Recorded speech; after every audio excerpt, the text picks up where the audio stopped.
Hello friends, myself Rahul and welcome to our YouTube channel fun with biology. तो हम friends हम start करने जा रहे हैं third part of this chapter यानी कि प्रोसेस ऑफ डाइजेशन। पहले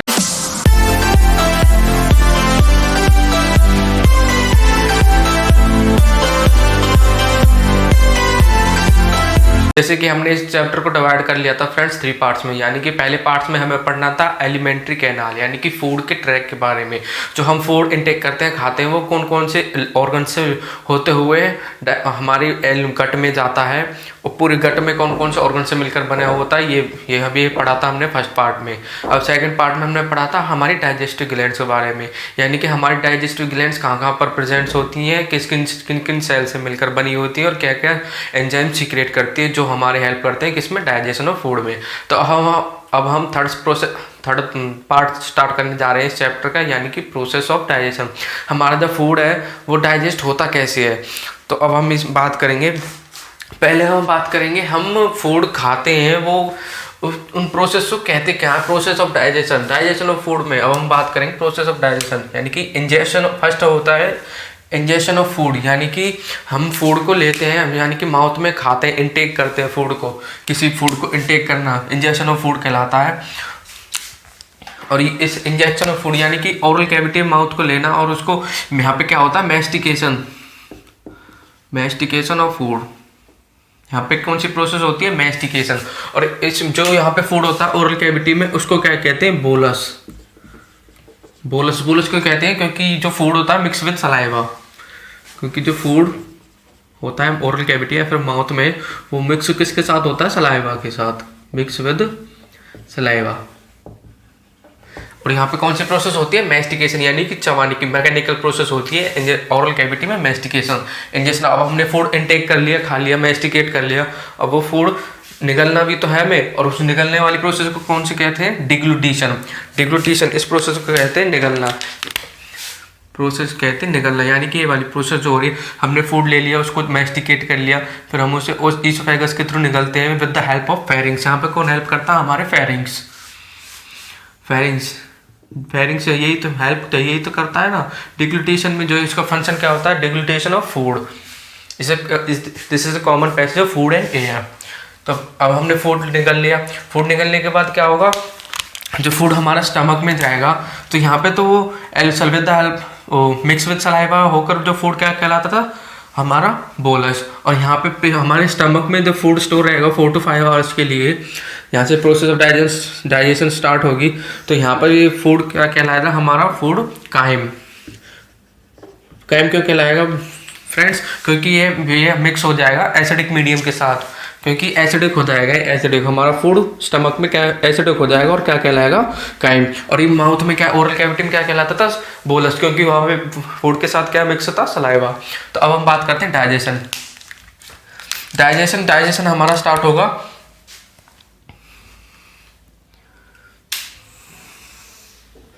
ये हमारा फूड डाइजेस्ट हो गया फ्रेंड्स। इंटेस्टाइन में तो हम प्रॉपर डाइजेशन होता है, आप कह लो मतलब जो क्योंकि यहाँ पे पेंक्रियास प्रेजेंट्स होता है। पेंक्रियास अपना जूस निकलता है जिसमें सारे कॉमन मतलब ऑल डाइजेस्टिव एंजाइम्स प्रेजेंट होते हैं। तो वो हेपेटोपेंक्रियाटिक डक्ट के थ्रू हमारे ड्यूडेनम में निकलते हैं और स्मॉल इंटेस्टाइन में पूरा डाइजेस्ट हो जाता है। फूड जो भी हम खाते हैं, प्रोटीन, कार्बोहाइड्रेट, फैट वगैरह, वो डाइजेस्ट हो जाता है। यहाँ पे डाइजेशन हो जाता है। डाइजेशन के बाद हमारे फूड का क्या होता है, फिर डाइजेशन के बाद हमारा फूड कन्वर्ट हो जाता है कॉम्प्लेक्स फॉर्म से किसमें, सिंपल और एब्जॉर्बेबल फॉर्म ऑफ आवर गट। तो यहाँ पे इसके बाद होता है हमारा एब्जॉर्प्शन ऑफ फूड। डाइजेस्ट होने के बाद फूड का क्या होगा, एब्जॉर्प्शन ऑफ फूड। ये हो गया हमारा absorption of food through the gut का, कि ये यहाँ पर ये हमारी गट के लिए क्या हो गया, परमिएबल हो गया। जो फूड हो गया सिंपल फॉर्म में परमिएबल हो जाता है हमारी गट के लिए, गट की वॉल के लिए, तो वो एब्जॉर्प्शन होगा। ऑब्जॉर्प्शन के बाद एक और प्रोसेस होती है, उस प्रोसेस को ये होती है एसिमिलेशन। ये होती है आफ्टर द एब्जॉर्प्शन,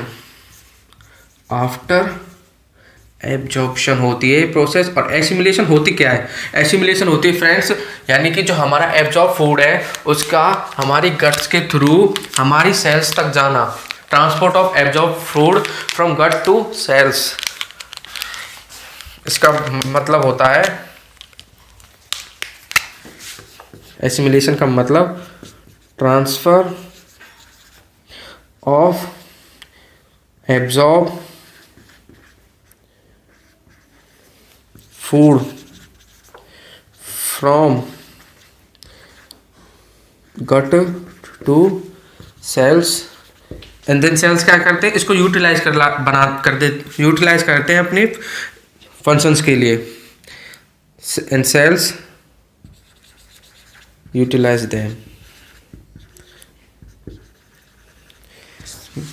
तो ये हो गया हमारा एसिमिलेशन, ट्रांसफर करना है, यानी कि जो एब्जॉर्ब हमने फूड किया है उसको ट्रांसफर करना from gut to other cells of our body, gut to cells of our body. ये तो हो गया हमारा एसिमिलेशन। अब हमारा फूड जो रिमेनिंग वेस्ट मटेरियल बचा लार्जेस्ट स्मॉल इंटेस्टाइन में, तो एब्जॉर्प्शन यानी कि फूड का जो डाइजेशन प्रॉपर हो गया वो कन्वर्ट हो गया सिंपल एब्जॉर्बर फॉर्म में, फिर उस स्मॉल इंटेस्टाइन में उसका प्रॉपर एब्जॉर्प्शन हो जाएगा। रिमेनिंग जो फूड बचेगा, मतलब रिमेनिंग जो हमारा डाइजेस्टेड फूड बचेगा वो कहाँ जाएगा, हमारे लार्ज इंटेस्टाइन में।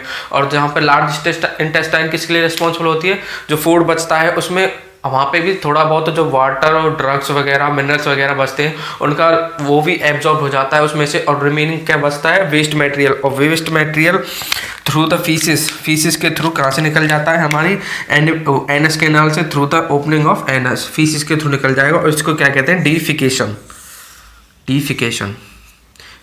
ये तो हो गया हमारा प्रोसेस ऑफ डाइजेशन। और यहाँ पे इंटेस्टाइन में फूड को क्या कहते हैं, काइल। बोलस कहाँ कहते हैं, ओरल कैविटी में, जहाँ पे वो मिक्स विद सलाइवा का होता है। और काइल कहाँ कहते हैं हमारे फूड को, जो वो स्टमक में, जहाँ पे mix with acidic medium mix हो जाता है, एसिडिक हो जाता है। और इंटेस्टाइन में फूड को क्या कहते हैं, काइल। तो ये तो होगा पहले क्या होता है, इंजेक्शन, जिसमें हम फूड को टेक करते हैं यानी कि खाते हैं ओरल कैविटी में, वहाँ पे मैस्टिकेशन होता है, फिर वो फेरेंस के थ्रू डिग्लूटेशन होता है यानी कि निगलना फूड का, फिर स्टमक में जाते काइम कहलाता है और बोलस कहलाता है ओरल कैविटी में। और यहाँ वहाँ पे तो माउथ में, तो ओरल कैविटी में तो मैस्टिकेशन होता था, और यहाँ पर स्टमक में होता है चर्नी, यानी कि फूड जो है हमारे स्टमक में घूमता रहता है। तो फिर उसके बाद क्या होता है, एब्जॉर्प्शन होता है, पहले डाइजेशन होता है स्मॉल इंटेस्टाइन में, फिर उसके बाद एब्जॉर्प्शन होता है। एब्जॉर्प्शन के बाद एक प्रोसेसर होती है एसिमिलेशन यानी कि एब्जॉर्ब फूड का ट्रांसपोर्ट करना gut to cells of our body में, यहाँ पे वो यूटिलाइज हो जाती है। फिर उसके बाद होता है जो रिमेनिंग वेस्ट मटेरियल बचता है उसको डिफिकेशन होता है, किसके थ्रू, फीसिस की फॉर्म में, किसके थ्रू, हमारी एनल कैनाल यानी कि एनस के थ्रू। तो ये हो गया प्रोसेस ऑफ डाइजेशन। तो अब हम पढ़ते हैं हमारे जो फूड मटेरियल्स हैं उनको एक एक करके उनका डाइजेशन पढ़ेंगे। तो अब बात करते हैं फ्रेंड्स डाइजेशन ऑफ प्रोटीन। हमारा हम जो प्रोटीन इंटेक करते हैं उस प्रोटीन का डाइजेशन कैसा होता है हमारी गट में। तो पहले बात करते हैं जो डाइजेशन ऑफ प्रोटीन वो स्टार्ट कहाँ से होता है। जो प्रोटीन का डाइजेशन होता है वो स्टार्ट होता है फ्रॉम स्टमक, क्योंकि स्टमक में ही तो हमारे जो जाइमोजन्स होते हैं जो चीफ सेल से निकलते हैं गैस्ट्रिक ग्लैंड के, उस वही स्टमक में ही तो पाए जाते हैं वो inactive form of protein digestive enzymes यानी कि जाइमोजन्स हमारे स्टमक में। तो याद रखना फ्रेंड्स, जो हमारा प्रोटीन का डाइजेशन होता है वो स्टार्ट होता है स्टमक से। इट स्टार्ट फ्रॉम स्टमक और इंटेस्टाइन में, मतलब लास्ट इन दोनों में ही होता है, स्टमक और इंटेस्टाइन में डाइजेशन हो जाता है प्रोटीन का। तो इसमें कौन कौन से हमारे जूस हेल्प करते हैं, हमारे gastric, pancreatic and intestinal juice participate करते हैं प्रोटीन के डाइजेशन में। अब हम पहले बात करेंगे कि हमारी जो इनएक्टिव फॉर्म है प्रोटीन डाइजेस्टिव एंजाइम्स की, उनको एक्टिव करेंगे वो कहाँ, कौन कौन से हमारे जो किस किस जूस में प्रेजेंट्स होते हैं, कहाँ प्रेजेंट्स होते हैं और उनको एक्टिवेट करता कौन है, पहले हम ये बात करेंगे। तो फर्स्ट बात करेंगे activation of zymogen in gastric juice. जो जाइमोजन यानी कि जो हमारे गैस्ट्रिक ग्लैंड के चीफ सेल से निकलते हैं जाइमोजन वो कौन कौन से होते हैं, पेप्सिनोजन और प्रोनेरिन। ये एक्टिवेट कैसे होते हैं, जैसे कि आपको पता है ये एक्टिवेट होते हैं in the presence of HCl। Pepsinogen तो कन्वर्ट हो जाता है पेप्सिन में, जो किस में मदद करता है, यानी कि ये मदद करता है break down of peptide bond. अब पेप्टाइड बॉन्ड कहाँ होता है प्रेजेंट, अब जो पेप्टाइड बॉन्ड होता है वो जो ये हमारे प्रोटीन होते हैं, प्रोटीन ये मिलकर ही पेप्टाइड बॉन्ड से मिलकर बने होते हैं। प्रोटीन क्या होते हैं, proteins are the polymers of amino acids, या ये भी कह सकते हो हम amino acids are the building blocks of proteins. अब दो अमीनो एसिड्स के बीच में ये पेप्टाइड बॉन्ड प्रेजेंट होते हैं, क्योंकि प्रोटीन की सबसे छोटी यूनिट कौन सी होती है? अमीनो एसिड्स या पॉलीमर्स होते हैं प्रोटीन अमीनो एसिड्स के। उन अमीनो एसिड्स के बीच में ये पेप्टाइड बॉन्ड प्रेजेंट होता है। तो हमें यहाँ पे डाइजेस्ट यानी कि ब्रेक डाउन किसको करना है, जो हमारा प्रोटीन अमीनो एसिड्स में कन्वर्ट हो जाए, तो हमें यहाँ पे ब्रेक डाउन करना पड़ता है किसका? पेप्टाइड बॉन्ड्स का। तो जो हमारा पेप्सिन है वो हेल्प करता है break down of peptide bond में। तो अब एक और इनएक्टिव फॉर्म ऑफ प्रोरेनिन निकलता है प्रोटीन डाइजेस्टिव एंजाइम से, प्रोरेनिन, जो किस में कन्वर्ट होता है किस में एक्टिव होता है, जो एक्टिविटी कौन करता है इसको? HCl। In the presence of HCl ये कन्वर्ट हो जाता है हमारे रेनिन में। और रेनिन क्या होता है? रेनिन ये पाया जाता है इन्फेंट में, यानी कि बच्चों 1 साल के तक के बच्चों में, क्योंकि आपको पता है कि जो छोटे छोटे बच्चे होते हैं 1 साल तक, उनकी डाइट क्या होती है? उसकी मिल्क होती है, और मिल्क में क्या होता है? प्रोटीन। तो उनके पास एक और another digestive protein digestive enzymes होता है उनके प्रोटीन को, मिल्क प्रोटीन को डाइजेस्ट करने के लिए, रेनिन। ये 1 साल तक के बच्चों में पाया जाता है। जो ये रेनिन करता है क्या? ये कर्डलिंग ऑफ मिल्क में हेल्प करता है। वो कैसे करता है ये देखते हैं हम। ये जो मिल्क प्रोटीन होती है केसिन मिल्क प्रोटीन को पैराकेसिनेट में रेनिन कन्वर्ट करता है पैराकेसिन में, और फिर पैराकेसिन कैल्शियम के साथ मिलकर किस में कन्वर्ट हो जाती है? कैल्शियम पैराकेसिनेट। और फिर जो कैल्शियम पैराकेसिनेट है ये रिस्पॉन्सिबल होता है कर्डलिंग ऑफ मिल्क में। तो ये बात होगी हमारी activation of zymogen in gastric juice. अब बात करते हैं अब गैस्ट्रिक जूस के बाद अब किस पर बात करते हैं? पैंक्रियाटिक जूस में। पैंक्रियाटिक जूस में कौन कौन से एंजाइम होते हैं, उनको एक्टिवेट कौन करता है? तो activation of zymogen pancreatic juice में पाया जाता है ट्रिप्सिनोजन को ट्रिप्सिन की फॉर्म में एक्टिवेट कौन करता है? एंटेरोकाइनेज, जो कि एंटेरोकाइनेज ये क्या है? ये इंटेस्टाइनल जूस है, इंटेस्टाइन एंजाइम से में निकलता है। इंटेस्टाइनल एंजाइम है जिसका मेन फंक्शन क्या होता है? सिर्फ ये एक ही फंक्शन होता है इसका, ट्रिप्सिनोजन को एक्टिव करना है, यानी कि ट्रिप्सिन की फॉर्म में कन्वर्ट करना। ट्रिप्सिन किस में हेल्प करता है? डाइजेशन में, और एक्ट एज एक्टिवेटर भी वर्क करता है ट्रिप्सिन, और डाइजेशन में भी हेल्प करता है ट्रिप्सिन। अब डाइजेशन में तो हम आगे पढ़ेंगे पूरी प्रोसेस एक्चुअल क्या होती है प्रोटीन डाइजेशन की। तो अब बात करेंगे एक्टिवेटर कैसे काम करता है। एक्टिवेटर काम करता है ये काइमोट्रिप्सिन, ये जो ट्रिप्सिन है ये ट्रिप्सिन एक्टिवेटर की एक्टिवेटर की तरह ऐसे काम करता है। ये ट्रिप्सिन है जो इनको काइमोट्रिप्सिनोजन को काइमोट्रिप्सिन में कन्वर्ट करता है ट्रिप्सिन। और किसको कन्वर्ट करता है? प्रोकार्बोक्सीपेप्टाइडेज को कार्बोक्सीपेप्टाइड में। अब ये काइमोट्रिप्सिन किस में हेल्प करता है? काइमोट्रिप्सिन वहां पर तो इन्फेंट में तो रेनिन था जो कर्डलिंग ऑफ मिल्क के लिए रिस्पॉन्सिबल था, पर ये अडल्ट में काइमोट्रिप्सिन होता है जो कर्डलिंग ऑफ मिल्क के लिए रिस्पॉन्सिबल होता है। और प्रोकार्बोक्सीपेप्टाइडेज को कन्वर्ट करता है, एक्टिव करता है ट्रिप्सिन कार्बोक्सीपेप्टाइड में, जो किसके लिए रिस्पॉन्सिबल होता है? डाइजेशन के लिए। आगे पढ़ेंगे कहाँ पे वर्क करते हैं, किस चीज़ को तोड़ ब्रेक करते हैं या फिर डाइजेस्ट करते हैं। अब बात करेंगे हमारे थर्ड जूस के बारे में, जो कि intestinal juice release always in active form. क्यों होता है ऑलवेज एक्टिव फॉर्म में रिलीज? इसलिए होता है क्योंकि ये प्रोटीन को नहीं, प्रोटीन के टुकड़ों को, यानी कि आप कह सकते हो प्रोटीन के मोनोमर्स को डाइजेस्ट करता है। तो इसलिए ये जब तक मतलब वर्क नहीं करता, जब तक इसके वो जो प्रोटीन के टुकड़े, यानी कि ये दोनों जब तक अपना वर्क करके प्रोटीन को छोटे छोटे टुकड़ों में या फिर पॉलीमर्स में नहीं तोड़ देते, या वो कौन से होते हैं? प्रोटीएजेस और पेप्टोन्स और प्रोटीएजेस, ये दोनों तोड़ते हैं पेप्टोन्स और प्रोटीएजेस डाइपेप्टाइड्स में। और फिर ये ऑलवेज एक्टिव फॉर्म में निकलता है क्योंकि ये प्रोटीन पे वर्क नहीं करता, ये वर्क करता है प्रोटीएजेस और पेप्टोन्स और डाइपेप्टाइड्स में, यानी कि प्रोटीन्स के टुकड़ों में। तो ये ऑलवेज एक्टिव फॉर्म में निकलता है। और ये कौन कौन से फॉर्म होते हैं? ये होती है एंटेरोकाइनेज और एरेप्सिन, 2 टाइप्स के एंजाइम से निकलता है। एंटेरोकाइनेज का आपको बता ही दिया, वर्क क्या होता है? ये ऑलवेज एक ही वर्क होता है, ये ट्रिप्सिनोजन को ट्रिप्सिन में एक्टिव करना। और erepsin group of the protein digestive enzymes होते हैं जो इंटेस्टाइनल जूस से निकलते हैं। इसमें ये भी 2 टाइप्स के होते हैं, अमीनोपेप्टाइडेज और डाइपेप्टाइडेज। ये किस में हेल्प करते हैं? Digestion of protein. तो अब समझते हैं friends actual digestion of proteins की डाइजेशन होती कैसी है, कौन कौन से एंजाइम्स कहाँ पर वर्क करते हैं, किस किस चीज़ को तोड़ते हैं। तो पहले तो समझते हैं proteins are the building blocks of proteins are the polymers of amino acids से तो आपको पता ही है, या ये भी कह सकते हैं amino acids are the building blocks of proteins. और प्रोटीन्स 2 अमीनो एसिड्स का मिलकर बना होता है, और 2 अमीनो एसिड्स के बीच में कौन सा बॉन्ड प्रेजेंट होता है? Present peptide bond between 2 amino acids, between amino acids. अब हमें तोड़ना किसको है फ्रेंड्स? हमें तोड़ना है इस पेप्टाइड बॉन्ड को, क्योंकि हमें प्रोटीन को कन्वर्ट करना है किसमें? अमीनो एसिड्स में। तो अमीनो एसिड्स के बीच में क्या है? Peptide bond. तो तोड़ना है आपको पेप्टाइड बॉन्ड। पहला जैसे कि आपको पता है प्रोटीन का डाइजेशन कहाँ से स्टार्ट हो जाता है? प्रोटीन का डाइजेशन स्टार्ट हो जाता है हमारा कहाँ से? स्टमक से। तो स्टमक में भी कौन सा juice? Gastric juice. Gastric juice में कौन सा प्रोटीन डाइजेस्टिव एंजाइम्स प्रेजेंट होता है? पेप्सिन, पेप्सिनोजन कह सकते हो। पहले आप उस पेप्सिन को हमने एक्टिव फॉर्म में बना लिया था किसकी मदद से? With the help of HCl। तो यहाँ पर वर्क कौन करता है? पेप्सिन। पेप्सिन क्या करता है? पेप्सिन करता है ब्रेक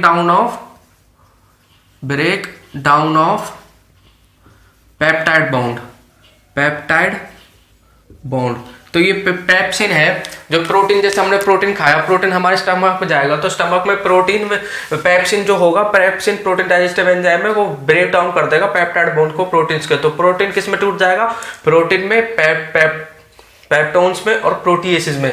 यानी कि ये पूरा नहीं तोड़ पाता है प्रोटीन को, ये तोड़ पाता है सारे प्रोटीन को नहीं तोड़ पाता। तो ये लगभग आप समझ लो आधे प्रोटीन को तोड़ देता है किसमें? पेप्टोन्स में और प्रोटीएसिस में, और आधा प्रोटीन बच जाता है। तो फिर ये हो गए स्टमक में। अब ये तीनों चीज प्रोटीन, पेप्टोन्स और प्रोटीएसिस कहाँ पर जाते हैं? हमारे इंटेस्टाइन में। इंटेस्टाइन में फिर सेकंड कौन सा जूस हमारा वर्क करता है? फिर सेकंड करता है हमारा पैंक्रियाटिक जूस। पैंक्रियाटिक जूस, जैसा कि आपको पता है पैंक्रियाटिक जूस में ऑल डाइजेस्टिव एंजाइम्स प्रेजेंट होते हैं। पैंक्रियाटिक जूस में ऑल डाइजेस्टिव एंजाइम्स। तो यहाँ पे कौन सा पैंक्रियाटिक जूस वर्क करता है? यहाँ पे करता है फिर ट्रिप्सिन, जो रिमेनिंग प्रोटीन बची होती है, जो जिसको पेप्सिन नहीं तोड़ पाता पेप्टोन्स और प्रोटीएसिस में, वो यहाँ पर स्मॉल इंटेस्टाइन में ट्रिप्सिन तोड़ देता है उस रिमेनिंग प्रोटीन को किसमें? पेप्टोन्स और प्रोटीएसिस में। अब पेप्टोन्स और प्रोटीएसिस, अब हमारे पास है क्या बस? अब हमारे पास बचे हैं सिर्फ प्रोटीन के, हमारे पास सिर्फ बचे पेप्टोन्स और प्रोटीएसिस। अब सब पेप्टोन्स और प्रोटीएसिस जो हमारे उसमें बचे हैं स्मॉल इंटेस्टाइन में। अब जो ये वहां से हमारे स्टमक से पेप्टोन्स और प्रोटीएसिस जो किसने तोड़े थे, किसने बनाए थे? पेप्सिन ने। उनको कौन तोड़ता है? डाइपेप्टाइड्स और अमीनो एसिड्स में उनको पैंक्रियाटिक जूस ही तोड़ता है, कार्बोक्सीपेप्टाइडेज, कार्बोक्सीपेप्टाइडेज। जो स्टमक से बनकर आए थे पेप्टोन्स और प्रोटीन, जो पेप्सिन ने बनाए थे प्रोटीन को तोड़कर, वो उनको तोड़ता है हमारा कार्बोक्सीपेप्टाइडेज किसमें? डाइपेप्टाइड्स और अमीनो एसिड्स। जो आपको पता है हमें चाहिए क्या? Amino acids. तो अमीनो एसिड्स जो यहाँ पर बनते हैं, जो with the help of carboxypeptidase enzyme से बनते हैं, वो अमीनो एसिड्स यहाँ पर एब्जॉर्ब हो जाते हैं, absorb in our gut, absorb हो जाते हैं और चले जाते हैं, इनका एसिमिलेशन हो जाता है। तो फिर अब जो रिमेनिंग डाइपेप्टाइड्स, पेप्टोन्स और प्रोटीएसिस बचे पैंक्रियाटिक जूस के वर्क के बाद, तो यहाँ पर फिर तीसरा कौन सा जूस होता है? हमारा इंटेस्टाइनल जूस। यहाँ पर होता है इंटेस्टाइनल जूस। इंटेस्टाइनल फिर वर्क करता है इंटेस्टाइनल जूस। इंटेस्टाइनल जूस के एंजाइम्स वो कौन कौन से होते हैं? फिर हमें पता है अब हम पे रिमेनिंग क्या बचा है? पेप्टोन्स, प्रोटीएसिस और डाइपेप्टाइड्स। अमीनो एसिड्स तो हमारे एब्जॉर्ब हो गए, पेप्टोन्स, प्रोटीएसिस और डाइपेप्टाइड्स। यहाँ पर वर्क करता है हमारा इंटेस्टाइनल जूस। इंटेस्टाइनल जूस का क्या? Amino peptides. इंटेस्टाइनल जूस के जो इरेप्सिन होते हैं, erepsin group of protein digestive enzyme, उसमें कौन कौन से थे? अमीनो पेप्टाइडेज और डाइपेप्टाइडेज। यहाँ पर वर्क करता है अमीनो पेप्टाइडेज, अमीनो पेप्टाइडेज। जो अमीनो पेप्टाइडेज होता है वो पेप्टोन्स और प्रोटीएसिस को किस में तोड़ देता है? डाइपेप्टाइड्स में। और यहाँ पर ये dipeptide as it is dipeptide में ही रहता है, क्योंकि डाइपेप्टाइड को भी किसी अमीनो पेप्टाइड से इसका डाइपेप्टाइड पे कोई भी फर्क नहीं पड़ता। इस एंजाइम्स का dipeptide as it is dipeptide में यहाँ पर आ जाता है।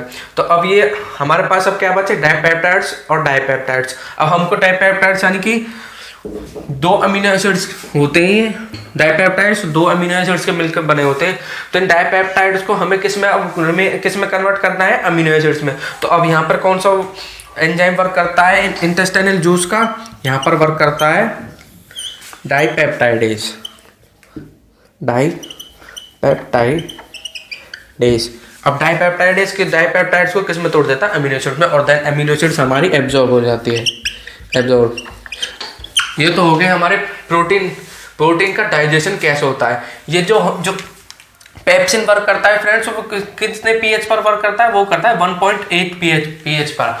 ये तोड़ता है स्टमक में प्रोटीन्स, पेप्टोन्स और प्रोटीएसिस में। फिर जो पैंक्रियाटिक जूस होता है कितने पीएच पर वर्क करता है, 7.8 पीएच पर वर्क करता है। ये तोड़ता है रिमेनिंग प्रोटीन जो स्टमक से बच के आती है उसको with the help of trypsin enzyme, peptones और प्रोटीएसिस में। अब हमारे पास क्या बचे, पेप्टोन्स, प्रोटीएसिस और एक दूसरा कार्बोक्सीपेप्टाइड है जो स्टमक से पेप्टोन्स और प्रोटीएसिस बनकर आते हैं, वो कार्बोक्सीपेप्टाइड उनको तोड़ देता है पेप्टाइड्स और अमीनो एसिड्स में। यहाँ पर जो अमीनो एसिड्स बनते हैं पैंक्रियाटिक जूस कार्बोक्सीपेप्टाइड्स की मदद से वो तो एब्जॉर्ब हो जाते हैं। अब हमारे पास क्या बचता है, पेप्टोन्स और प्रोटीएसिस और डाइपेप्टाइड्स। फिर हमारा वर्क करता है intestinal juice, peptones, proteases, dipeptides. यहाँ पर वर्क करता है पहले वर्क करता है अमीनो पेप्टाइडेज एंजाइम, वो तोड़ देता है पेप्टोन्स और प्रोटीएसिस को डाइपेप्टाइड्स में, और डाइपेप्टाइड्स रिमेनिंग यहाँ पर एज इट इज डाइपेप्टाइड में रहता है। और यहाँ पर वर्क होता है 7.8, यहाँ पर भी पीएच में 7.8 पीएच में वर्क होता है। फिर हमारा डाइपेप्टाइड है जो कि एक अनदर इंटेस्टाइनल जूस है, जो फिर वो डाइपेप्टाइड्स को अमीनो एसिड तोड़ देता है और अमीनो एसिड्स देन हमारी एब्जॉर्ब हो जाती है। ये तो हमारा था डाइजेशन ऑफ प्रोटीन। तो आगे पढ़ेंगे डाइजेशन ऑफ स्टार्च।